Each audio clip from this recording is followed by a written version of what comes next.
Hello student, welcome to DNMIT classes channel. आज की इस लेक्चर में हम लोग यानी कि क्लास इलेवंथ मैथ समुच्चयों के प्रकार और यहाँ पर हम लोग टाइप्स ऑफ सेट्स यानी कि समुच्चयों के प्रकार के बारे में सीखेंगे।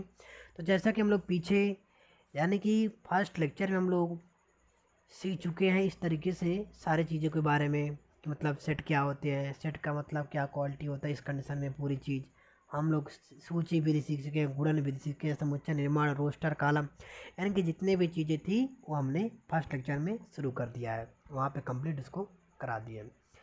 और यहाँ पर हम लोग समुच्चयों के प्रकार जानेंगे यानी कि टाइप्स ऑफ सेट। सेट कितने प्रकार के होते हैं? देखिए, सेट कई प्रकार के होते हैं, लेकिन जो इंपॉर्टेंट सेट है उन सभी सेटों के बारे में हम लोग यहाँ पर जांचेंगे यानी कि जानकारी रखेंगे। तो आइए, यानी कि देखिए सब लोग आ जाइए इस चैनल पर। देखिए, सबसे पहला फर्स्ट कंडीशन है रिक्त समुच्चय। इसके बारे में जान लेते हैं यहाँ पर कि रिक्त समुच्चय क्या होता है। रिक्त समुच्चय यानी कि इंग्लिश में बोलते हैं नाल सेट। नाल सेट और इम्पटी सेट। इम्पटी सेट, तो रिक्त समुच्चय को नाल सेट भी बोला जाता है और इम्पटी सेट भी बोला जाता है। यानी कि आप इसका मतलब समझ लीजिए कि वह समुच्चय जिसमें कोई भी अवयव ना हो, वह सेट जिसमें कोई भी एलिमेंट ना हो, उसे नाल सेट कहते हैं यानी कि इम्पटी सेट। यानी कि वह समुच्चय जो असंभव गुण द्वारा परिभाषित हो, उसे हम नाल सेट यानी कि रिक्त समुच्चय कहते हैं। जैसे आप एक जान लीजिए कि वह समुच्चय, इस कंडीशन में आप जानिए कि वह समुच्चय वह है समुच्चय जिसमें कोई अवयव ना हो। वह समुच्चय जिसमें कोई भी अवयव ना हो उसे हम रिक्त समुच्चय कहते हैं। या आप करके एक और जान लीजिए कि वह समुच्चय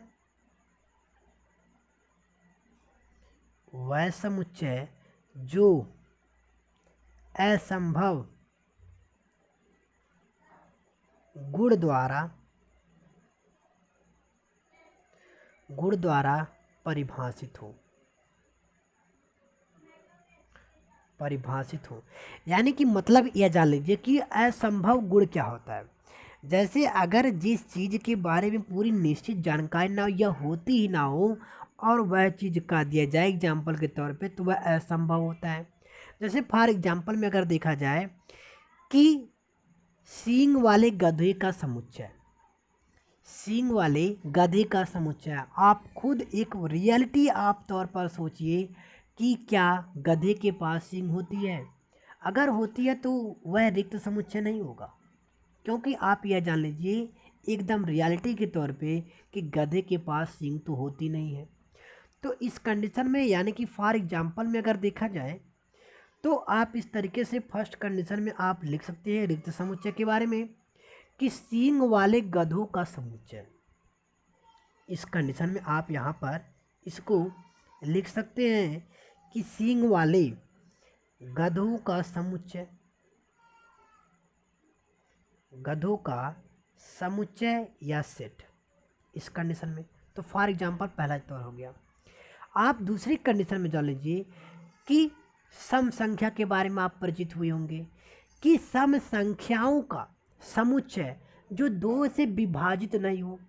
आप सम संख्याओं के बारे में जान चुके हैं कि वह सम संख्या उसी को कहते हैं, ऐड इवन नंबर उसी को कहते हैं जो 2 से पूरी तरह विभाजित हो। तो क्या आप जरा सोचिए दिमाग से कि सम संख्याओं का समुच्चय जो होगा वह 2 से क्या विभाजित नहीं होगा? तो ये सब नाल सेट में आएंगे यानी कि रिक्त समुच्चय में आएंगे। तो यह जैसे कि आप इस तरीके से जानिए कि सम संख्याओं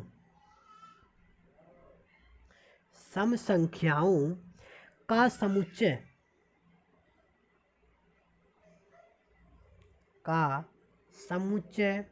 जो 2 से विभाजित न हो। इस कंडीशन में आप जानिए तो क्या ऐसा संभव है? यह असंभव है। यानी कि उस सेट में इसीलिए कहा गया है रिक्त समुच्चय में वह समुच्चय जो असंभव गुण द्वारा परिभाषित हो उसे हम रिक्त समुच्चय यानी कि नाल सेट कहते हैं। और वह समुच्चय जिसमें कोई अवयव ना हो उसे हम रिक्त समुच्चय। तो आप इस कंडीशन में देखिए जो दो हमने एग्जाम्पल लिया, इस यानी कि एक फन टाइप्स में हमने एग्जाम्पल लिया और आप इसको खुद सोचिए कि क्या इसमें अवयव हो सकते हैं। जैसे सींग वाले गधे का समुच्चय, जब सींग गधे के पास होती नहीं है तो उसका क्या सेट बनेगा इस कंडीशन में।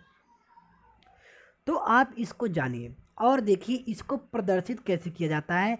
यानी कि सेट को जो रिक्त समुच्चय होते हैं इसको अपन फाई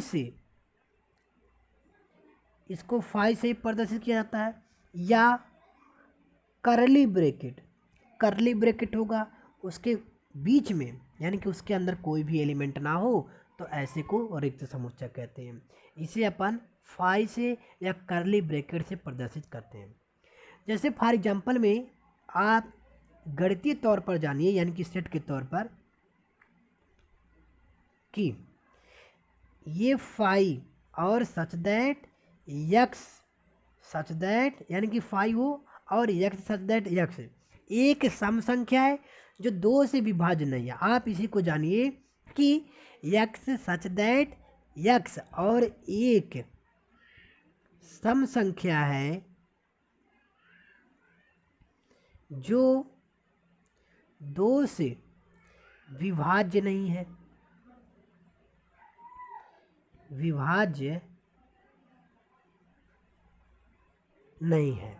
इस कंडीशन में आप जानिए। तो ये बनाना इसका। अब ये रहा रिक्त समुच्चय यानी कि नाल सेट के बारे में। और जो दूसरा कंडीशन होता है नेक्स्ट सेट के बारे में अपन जानेंगे वह है एकल समुच्चय। आइए सेकेंड सेट के बारे में जानते हैं। तब तक आप इसको यानी कि स्क्रीनशॉट ले लीजिए या आप इसको नोट डाउन भी कर सकते हैं। आप चलिए नेक्स्ट में चलते हैं अपन एकल समुच्चय, जो होता है एकल समुच्चय जिसमें केवल एक ही अवयव हो। आइए इसके बारे में जानते हैं यहाँ पर। तो देखिए आप जरा, दूसरा है अपना सेकेंड एकल समुच्चय।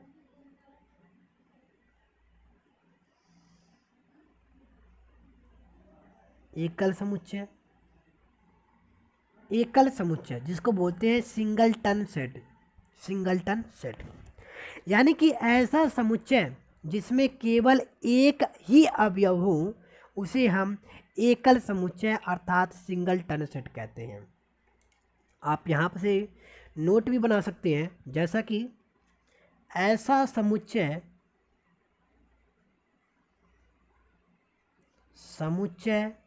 जिसमें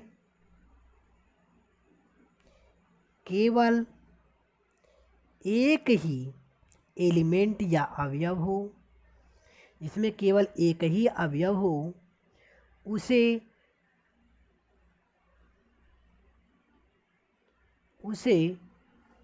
एकल समुच्चय कहते हैं।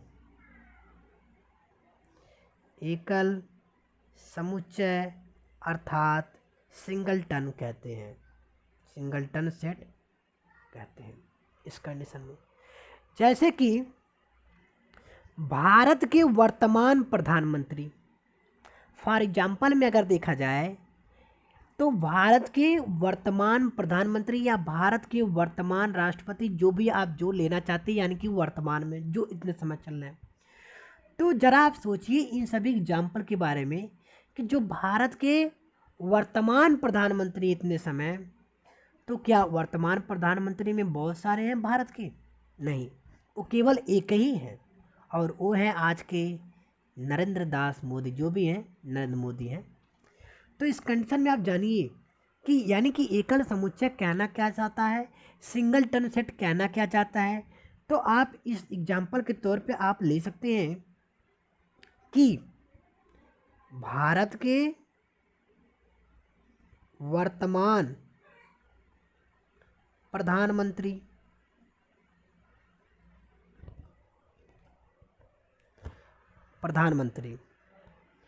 तो आप ज़रा सोचिए कि जो सेट बनेगा वो केवल एक ही ना होगा, एक ही एलिमेंट होगा, और वो है नरेंद्र मोदी, श्री नरेंद्र मोदी। तो इस कंडीशन में बना अपना, तो यानी कि एक ही सेट का निर्माण करता हो, एक ही सेट का निर्माण करता हो ऐसा समुच्चय जिसमें केवल एक ही अवयव हो, उसे हम सिंगलटन सेट यानी कि एकल समुच्चय कहते हैं इस कंडीशन में।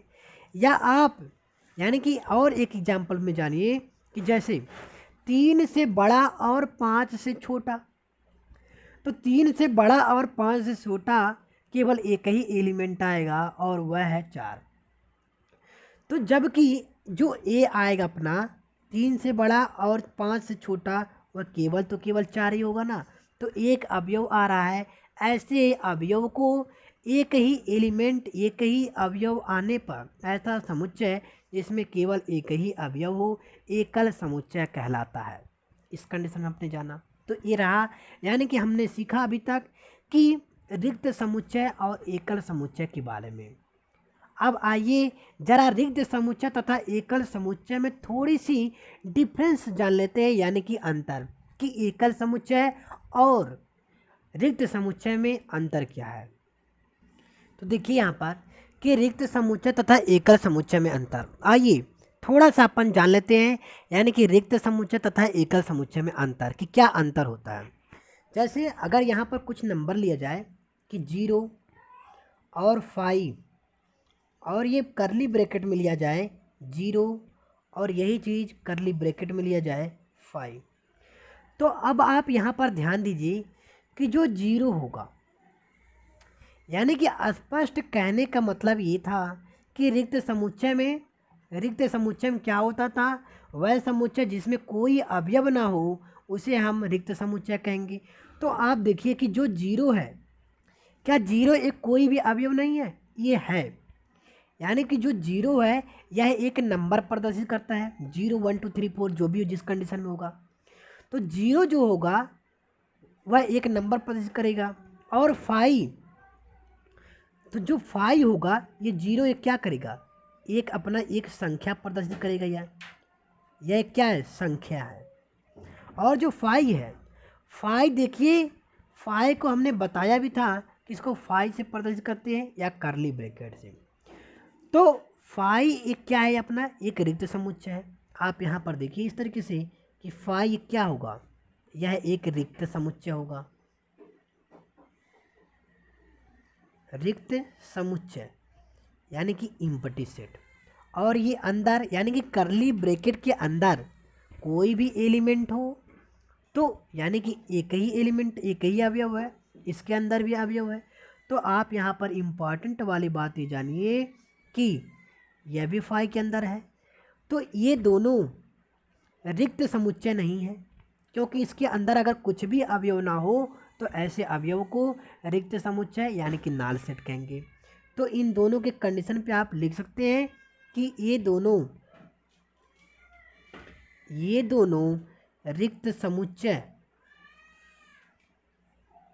रिक्त समुच्चय नहीं है। ये दोनों अवयव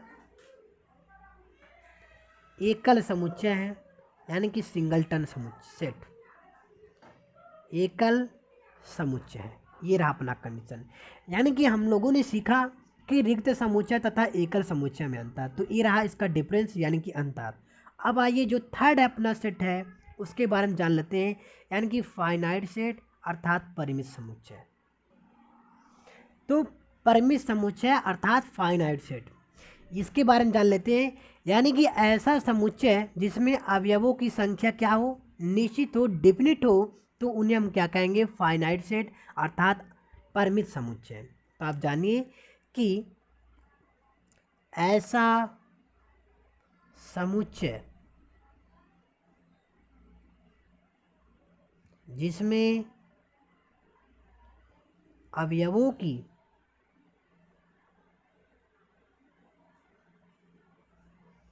संख्या निश्चित हो, अवयवों की संख्या निश्चित हो उसे परिमित समुच्चय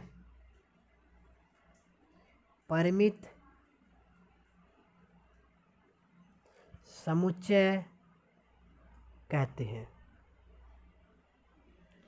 परिमित समुच्चय कहते हैं यानी कि ऐसा समुच्चय जिसमें अवयवों की संख्या क्या हो, निश्चित हो, उन्हें हम फाइनाइट सेट अर्थात परिमित समुच्चय कहते हैं। तो उसे परिमित समुच्चय कहते हैं इस कंडीशन में। अगर फॉर एग्जांपल में देखा जाए कि अंग्रेजी वर्णमाला के स्वरों का समुच्चय, एग्जांपल के तौर पे अगर देखा जाए यहाँ पर देखिए इस कंडीशन में कि अंग्रेजी वर्णमाला के स्वरों का समुच्चय। तो अंग्रेजी वर्णमाला के जो स्वर होंगे वो तो निश्चित ही होंगे ना, कि ए ई आई ओ, वो तो आज के लिए भी है और कल के लिए भी था और आगे के लिए भी होगा, या हो भी सकता है कुछ के लिए। तो यानी कि वो हमारे लिए भी है और आपके लिए भी है, यानी कि सभी चीज़ों के लिए वो है अंग्रेजी वर्णमाला के स्वरों का समुच्चय। अर्थात वो क्या आएंगे, ए ई आई ओ यू आई ई आएंगे ना। तो इस कंडीशन में ए ई आई ओ यू इस तरीके से आएंगे। तो आप इस चीज़ को बारे में जानिए, जैसे अंग्रेजी वर्णमाला के स्वरों का समुच्चय, तो ए ई आई ओ यू यानी कि ये सब निश्चित है, और यानी कि ऐसा समुच्चय जिसमें अवयवों की संख्या निश्चित हो उसे परिमित समुच्चय कहते हैं। इस कंडीशन में रहा अपना। या आप कुछ और एग्जाम्पल के बारे में जान लीजिए यहाँ पर, कि जो होगा जो आसमान में होते हैं तारों का समुच्चय। तो जो तारों का समुच्चय होते हैं वो भी मतलब हम लोग तो मतलब ये जान लीजिए कि जिस चीज़ के बारे में जानते हैं वह भी एक क्या होगा, फाइनाइट सेट ही होगा। लेकिन यह सब लोग जानते हैं कि तारे हम अपन गिन नहीं सकते, काउंट नहीं कर सकते हैं। तो वो यानी कि जो आएंगे तारों का समुच्चय वो फाइनाइट सेट में ही आएंगे। सभी पुस्तकों का समुच्चय, ये सभी यानी कि जिन पुस्तकों के बारे में जानते हैं अपन उसी के बारे में चर्चा करते हैं, तो ये सब फाइनाइट सेट होते हैं यानी कि परिमित समुच्चय होते हैं। इस कंडीशन में अपना रहा। अब यानी कि अब अपन जान लेते हैं कि अपरिमित समुच्चय के बारे में। तो देखिए इस तरीके से समुच्चय यानी कि इनफाइनाइट सेट। तो इनफाइनाइट सेट क्या होता है, तो इसमें क्या होगा, फाइनाइट में ऐसा था कि मतलब ऐसा समुच्चय जिसमें अवयवों की संख्या निश्चित हो, और इसमें क्या होगा कि ऐसा समुच्चय जिसमें अवयवों की संख्या क्या हो, अनिश्चित हो, उसे हम इनफाइनाइट सेट यानी कि अपरिमित समुच्चय कहेंगे। तो आप तुरंत लिख लीजिए कि ऐसा समुच्चय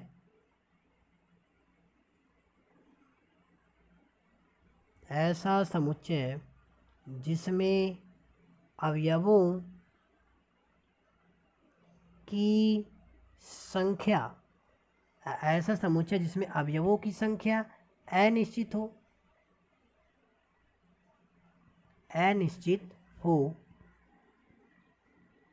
उसे अपरिमित समुच्चय यानी कि इनफाइनाइट सेट्स कहलाते हैं। तो इस कंडीशन में रहा, यानी कि ऐसा समुच्चय जिसमें अवयवों की संख्या अनिश्चित हो उसे हम इनफाइनाइट यानी कि अपरिमित समुच्चय कहते हैं। जैसे अगर फॉर एग्जांपल में देखा जाए कि प्राकृतिक संख्याओं का समुच्चय जो नेचुरल नंबर होते हैं, फॉर एग्जांपल में देखा जाए कि फर्स्ट कंडीशन में कि प्राकृत संख्याओं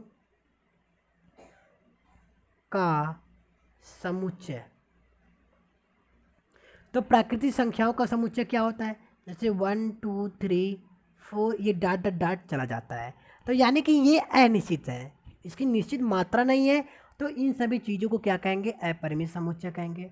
और आप जान लीजिए कि वास्तविक संख्याओं का समुच्चय, सेकंड अपना रियल नंबर जो होता है वास्तविक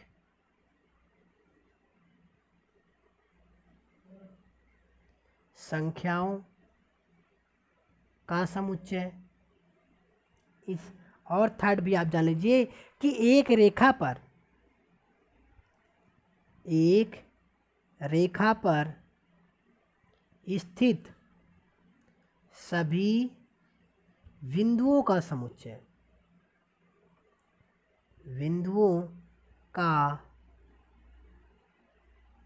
समुच्चय।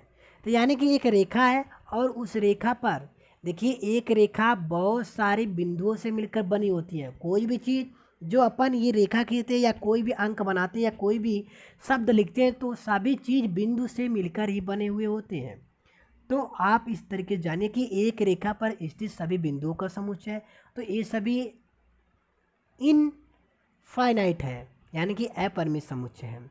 और अपना आगे चेक कर लेते हैं, आगे के बारे में जान लेते हैं कि आगे का जो अपना सेट पढ़ने वाले हैं ये है इक्वल सेट। इक्वल सेट यानी कि समान समुच्चय। तो आइए इसके बारे में जान लेते हैं। यानी कि दो समुच्चयों में यदि दो समुच्चयों में यदि पहले समुच्चय के सभी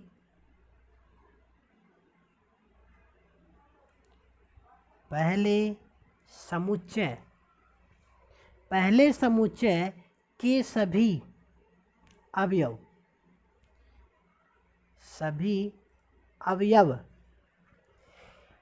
दूसरे समुच्चय में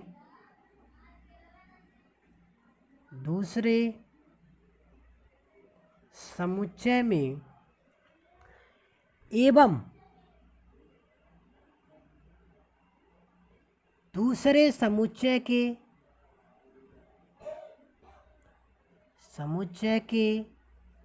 सभी अवयव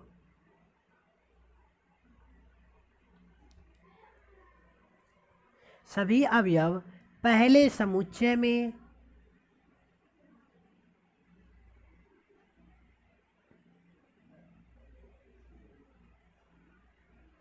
समुच्चय में विद्यमान हो या मौजूद हो,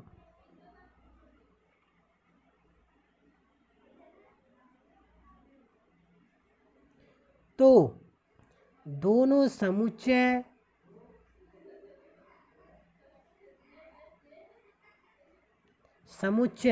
क्या कहलाते हैं? समान समुच्चय या इक्वल सेट्स कहलाते हैं। जैसे बाय द वे आप जान लीजिए इस कंडीशन को, इस एग्जांपल को। जैसे फॉर एग्जांपल अगर अपने पास कोई ए सेट है और सेट ए में 1 2 3 और 4 एलिमेंट है और कोई दूसरा सेट बी हुआ और इसमें भी 3 4 2 या 1 हो, यानी कि मतलब ये है कि यह नहीं कि मतलब उसका भी जो नंबर हो 1 2 3 4 हुई या इधर का मतलब इसके जगह पे 1 हो या 2 या 3, इसका मतलब नहीं कि जो सेट ए में जितने एलिमेंट हो और सेट बी में भी उतने ही एलिमेंट हो, तो अर्थात ऐसे सेट को क्या कहा जाता है? इक्वल सेट कहा जाता है, यानी कि समान समुच्चय कहा जाता है। फॉर एग्जांपल इसको ए इक्वल टू बी के फॉर्म में भी प्रेजेंट कर सकते हैं इस कंडीशन में अपना। तो आप जानिए कि इस बात को और इसको, यानी कि देखिए आप इस तरह से कि इसको आगे जैसे माना ए और बी दो समुच्चय हैं, दो क्या है? समुच्चय है। तो यानी कि x is belongs to A, that implies x is element या x बिलोंग्स टू बी, यानी कि x जो ए में है उससे भी संबोधित करता है या उससे भी बिलोंग संबंधित है, और जो x बी यानी कि बी में भी जो है वह भी x से संबंधित है। तो अर्थात ऐसे, यानी कि और इस कंडीशन में x is element of B and that implies x is element of A, इस कंडीशन में इसको प्रदर्शित किया जा सकता है। या अर्थात ए इक्वल टू बी एंड इसको देखिए आप पहले नंबर हम आपको चिन्ह के बारे में बता दें थोड़ा सा कि x is element of A व x is element of B. सबसे पहले मैं आपको थोड़ी सी यानी कि एग्जाम्पल के बारे में बता दें, यानी कि जो उसका साइन है, चिन्ह, जैसे इस तरह का जो चिन्ह होता है इसको पढ़ा जाता है दैट इम्प्लाई। क्या पढ़ा जाता है? That imply. हिंदी में पढ़ते हैं कि इंगित करता है, इंगित करता है इस कंडीशन में। और जो ये इस कंडीशन में होगा इस वाली तरह से इसको पढ़ते इम्प्लाइड बाई, इम्प्लाइड बाई यानी कि इंगित होता है, ये इंगित करता है और यह इंगित होता है इस कंडीशन में।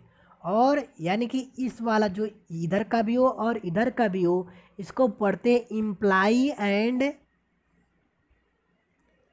Imply and implied by, implied by अर्थात इंगित करता है और इंगित होता भी है, इंगित करता है और इंगित होता है इस कंडीशन में। तो अर्थात यानी कि देखिए जो ये इसका प्रयोग कहाँ पे होता है, जैसे ये इक्वल टू बी के बराबर है और implied, implies and implied by इस तरह का चिन्ह पढ़ेंगे, and X is belongs to A और X is belongs to B if यानी कि ए दैट इम्प्लाई बी, इस कंडीशन में इफ ए एंड बी यानी कि इसका मतलब ये हुआ कि इफ ए एंड या ए और बी, इसका मतलब ये होता है कि ए बी को क्या करता है, सूचित करता है, क्या करता है, सूचित करता है अर्थात इंगित करता है इस कंडीशन में। इस कंडीशन में आप सभी चीज़ों को पुट कर सकते हैं। अब आइए यानी कि जो अपना नेक्स्ट जो सेट के बारे में पढ़ने हैं, तो उस सेट को पढ़ने से पहले थोड़ा सा यानी कि परिमित समुच्चय की गणन संख्या पर थोड़ी सी जान लेते हैं। देखिए इस तरीके से, तो यानी कि जो छठवा है नेक्स्ट समतुल्य समुच्चय यानी कि इक्विवेलेंट सेट, तो इसको पढ़ने से पहले थोड़ी सी मतलब परिमित समुच्चय की गणन संख्या पर जान लेते हैं। देखिए इस तरीके से इसको अपन स्टार करके छोड़ देते हैं, इसको थोड़ा सा इसके बाद पढ़ते हैं। तो थोड़ा सा यानी कि जो पढ़ाने वाले अभी इसके बारे में जो सीख रहे हैं, तो यह चीज़ उसमें प्रयोग आएगा यानी कि उसका उपयोग आएगा। तो आप जान लीजिए यानी कि परिमित क्या है, यह परिमित समुच्चय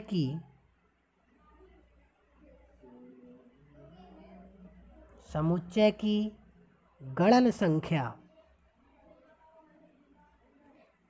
संख्या अर्थात कार्डिनल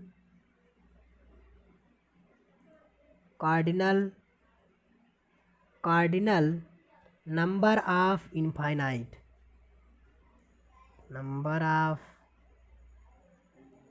इनफाइनाइट, यानी कि परिमित समुच्चयों की गणन संख्या। तो आप जान लीजिए इसके बारे में कि परिमित समुच्चय के भिन्न अवयवों की संख्या, परिमित समुच्चयों के भिन्न अवयवों की संख्या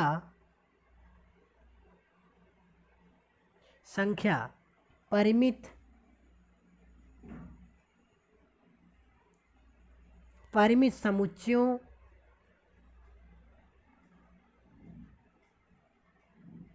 समुच्चयों की गणन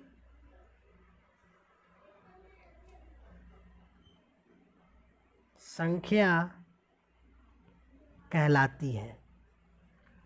जैसे कि परिमित समुच्चयों के भिन्न अवयवों की संख्या परिमित समुच्चयों की क्या कहलाती है, गणन संख्या कहलाती है। जैसे इसका मतलब ये हुआ कि जैसे आप ये जाने कि फॉर एग्जांपल में कि ये कोई आपके पास एक एग्जांपल है इस कंडीशन में, और ये ए बराबर क्या दिया है 1 2 3 एंड 4 एंड 5 दिया इस कंडीशन में। तो इसका मतलब क्या है, यानी कि परिमित समुच्चयों की गणन संख्या में इसका मतलब क्या है कि जैसे आप इसको लिखेंगे एन ए और यह इसके बराबर क्या होगा यानी कि 5 होगा। कैसे कि 1 2 3 4 5, एन ए का मतलब होता है नंबर ऑफ कोऑर्डिनेट इनफाइनाइट, जहाँ तक उसकी संख्या क्या हो दिखे आपको या पता लगे, तो यानी कि एन ए बराबर उस तरीके के इसको लिख करके और इस तरीके से इसका प्रयोग किया जाता है। इसी को क्या बोलते हैं, इसकी number of coordinate number of infinite, यानी कि परिमित समुच्चयों की गणन संख्या। जैसे अगर नेक्स्ट एग्जांपल में अगर देखा जाए कि जो इस तरीके से बी और यहाँ पर A B C D E dot dot dot करके जेड तक, तो यानी कि इसमें यह निश्चित है कि जो इसका ये नंबर ऑफ बनेगा, या अर्थात नंबर ऑफ बी, तो ए से जेड तक में हमको पता है ना कि इसमें कितने अक्षर होते हैं, 26, तो इसका ये इस तरीके से मान इसका निकलेगा। तो ये रहा अपना, ये हमने ने जो मतलब सीखने वाले थे समतुल्य समुच्चय के पहले प्रमुख समुच्चय की गणन संख्या, तो इसके बारे में अपन ने जाना। अब आइए समतुल्य संख्या, यानी कि जो अपन थोड़े उस पर रुके हुए थे और उसके बारे में आइए जान लेते हैं कि समतुल्य संख्या इक्विवेलेंट नंबर।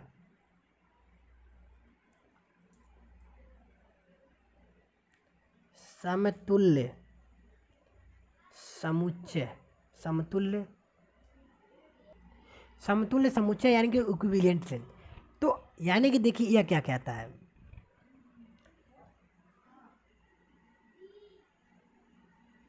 जैसे कि एक मिनट, सबसे पहले ये आप जान लीजिए कि एक क्वेश्चन है आप लोगों से, अगर इसका आंसर मालूम हो तो जरूर कमेंट बॉक्स में कमेंट करें। जैसे कि जो रिक्त समुच्चय की होगी उसका रिक्त समुच्चय की गणन संख्या क्या होगी। जैसे अपन ये सीखे हैं ना कि बी की जो यहाँ पे ए टू जेड थी उसकी गणन संख्या क्या आया, 26 आया। और उसी तरीके से जो रिक्त समुच्चय होंगे यानी कि इम्पटी सेट होंगे, नाल सेट होंगे, उसमें उसका क्या गणन संख्या क्या होगा। तो आप ज़रा इसका आंसर मालूम हो तो ज़रूर कमेंट बॉक्स में कमेंट करें, या ना भी पता हो तो मैं बता दे रहा हूँ कि जो रिक्त समुच्चय होंगे उनका रिक्त समुच्चय में उसका मतलब एग्जाम्पल, मतलब उसका परिभाषा ही ऐसा है कि ऐसा अवयव जिसमें कोई, मतलब ऐसा समुच्चय जिसमें कोई भी अवयव ना हो। तो कोई भी अवयव ना हो अर्थात क्या हुआ, जीरो है, तो इसका क्या होगा, जीरो हो जाएगा। तो इस कंडीशन में रहा अपना। अब आइए, यानी कि जो समतुल्य समुच्चय के बारे में जानना है तो आइए इसके बारे में जान लेते हैं कि दो परिमित समुच्चय जिनमें अवयवों की संख्या क्या हो, समान हो, उसे हम समतुल्य समुच्चय कहते हैं। जैसे देखिए आप इस तरीके से कि दो परिमित समुच्चय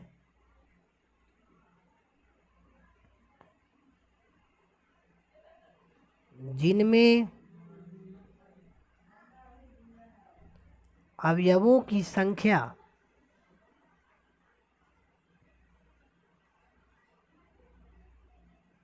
क्या हो, समान हो,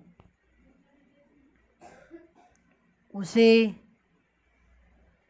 समतुल्य समुच्चय कहते हैं। जैसे अगर फॉर एग्जांपल में देखा जाए कि अपने पास कोई सेट ए है और इसमें 1 2 3 एंड 4 एलिमेंट है, और कोई सेट बी है और इसमें भी A B C and D element है। तो यानी कि देखिए जो अपना गणन संख्या है यन ए इक्वल टू क्या है, 1 2 3 4 है, एंड यन बी इक्वल टू यह भी क्या है, 1 2 3 4 है। तो यानी कि समतुल्य समुच्चय में कहना क्या चाहता है कि ये इसका मतलब ये है कि देखिए यन ए में भी 4 एलिमेंट और यन बी में भी 4 एलिमेंट है। तो यानी कि यन ए इक्वल टू यन बी इसके इक्वल होगा ना। तो इस कंडीशन में यह समतुल्य समुच्चय हुआ। इसी को क्या बोलते हैं, समतुल्य समुच्चय इस कंडीशन में। तो आप लोग, आई होप कि आप लोगों को एकदम अच्छे तरीके से समझ में आया होगा। अब देखिए एक नोट, यानी कि नोट इम्पॉर्टेंट वाली बात यह है कि आप समतुल्य समुच्चय को कैसे प्रदर्शित करेंगे। इस कंडीशन में देखिए यदि ए व बी समुच्चय, यदि ए व बी समतुल्य समुच्चय हो, यदि ए व बी समतुल्य समुच्चय है तो इसे, यानी कि जो उसका चिन्ह होगा उसे इस तरीके के चिन्ह से प्रदर्शित करेंगे। सर्वांगसम, आप इन सभी चीज़ों के बारे में पढ़ चुके हैं। तो इसे इस चिन्ह से क्या करेंगे, चिन्ह से प्रदर्शित करते हैं। इस कंडीशन में जैसे कोई ए व बी समुच्चय सेट है ना, तो ए इस कंडीशन में इससे प्रदर्शित कर दिया जाता है। ये रहा अपना। एक बात और आप जान लीजिए कि जो होता है ये, यानी कि समान समुच्चय, जैसे जो हम लोग पढ़े थे ना इक्वल सेट, इस कंडीशन में आप जानिए कि समान समुच्चय सदैव समतुल्य समुच्चय होता है। समतुल्य समुच्चय होता है, यानी कि समान समुच्चय इक्वल सेट सदैव इक्विवेलेंट सेट होता है। लेकिन समतुल्य समुच्चय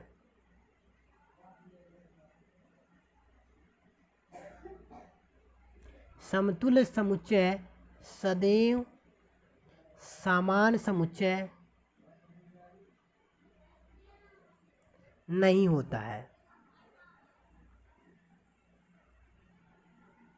ये रहा अपना, यानी कि समान समुच्चय सदैव समतुल्य समुच्चय होता है, लेकिन समतुल्य समुच्चय सदैव समान समुच्चय नहीं होता है। इस कंडीशन में रहा अपना। अब आइए थोड़ा सा यानी कि समुच्चयों का समुच्चय जान लेते हैं कि समुच्चयों का समुच्चय यानी कि सेट ऑफ सेट्स क्या होते हैं। देखिए इस तरह से कि समुच्चयों का समुच्चय,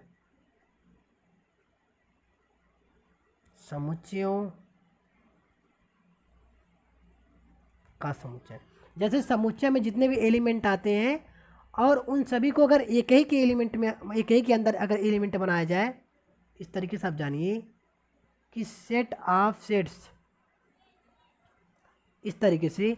जैसे एग्जाम्पल के तौर में अगर देखा जाए, या इसको पहले जान लेते हैं कि यदि किसी समुच्चय के अवयव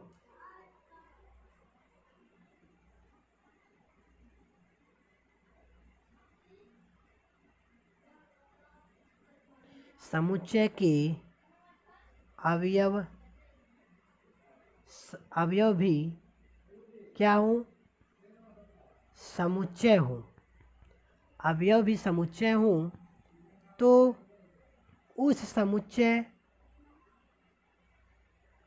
को समुच्चयों का समुच्चय कहते हैं।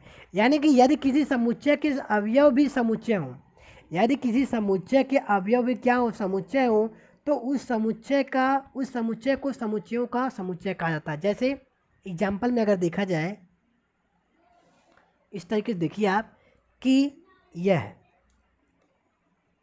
1 है और यह ए बी, इसके अंदर 2 अवयव हैं, और यहाँ पर ए बी सी जो भी कुछ हो, इस तरीके से, या 1 2 3 जो भी कुछ हो, तो आप यहाँ पर देख रहे हैं कि यहाँ पे 1 अवयव, यहाँ पर 2 अवयव, यहाँ पर 3 अवयव। अब समुच्चयों का अवयव कैसे बनाया जाएगा, तो यह सेट बना अपना, और इसके अंदर 1 अवयव, यह टोटल इसके अंदर अवयव आ जाएंगे, और यही क्या कहलाता है, ये कहलाता है समुच्चयों का समुच्चय, यानी कि सेट ऑफ सेट्स कहलाता है। तो ये रहा, यानी कि आज की इस लेक्चर में हम लोगों ने समुच्चयों के टाइप्स ऑफ सेट्स के बारे में सीखा, और अनेक प्रकार के हमने समुच्चय के बारे में सीखा, इनसे संबंधित एग्जाम्पल के बारे में सीखा, और आगे के लेक्चर में हम लोग अच्छी कंटेंट लेकर आएंगे। तब तक के लिए इस वीडियो को पूरी अच्छी तरीके से देखिए। मिलते हैं कल के लेक्चर में। थैंक यू, धन्यवाद।